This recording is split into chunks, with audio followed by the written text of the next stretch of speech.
I gdje ste, dečki, šta ima? Ovako, dečki, čuo sam vamo gore ima neka šuma ili nešto, da se tu pojavio Hugi Vugi. A hoćemo li ići, pošto se mi ničeg ne bojimo, hoćemo li ići istražiti to mjesto? Ti uvijek imaš neko. Hoćemo li ići istražiti to mjesto? Idemo ljudi da istražimo to mjesto, da li stvarno tu postoji Hugi Vugi, ako postoji znači da ga ubijemo, da ga raskomadamo na komadiće. Vi ostavite like ako želite drugi dio, hajmo. Dečki, dobro negdje treba biti, gdje vidi? Ređo, da li ga ti vidiš, Ređo? Gdje? Eno ljudi, Hugi Vugi, a šta ćemo sad uraditi, Ređo, ha? Senu.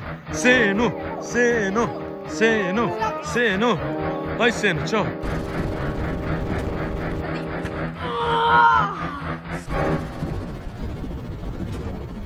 To, ubio sam ga. Halo, Senu. Evo Sene. Senu, jesi ga ubio? Jesam, i to da smrdljivi način. Sačkaj, kako misliš smrdljivi? What the fuck, kako misliš smrdljivi? Prdežu.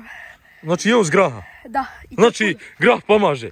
Uvijek. Znači, ubio s ga prdržom, svaka čast, evo tu na kocka. Seno. Znači, od sada ljudi, kad vam treba da nekog ubijete klovna ili nekog sličnog, znači, slobodno zovite Senu i Seno će to riješiti sa svojim Prvo prdežom. mora pojest grah. Seno, mogu ja kod tebe na grah, gladan sam. Može, hajde. Ostavite like ako želite drugi dio. Ćao!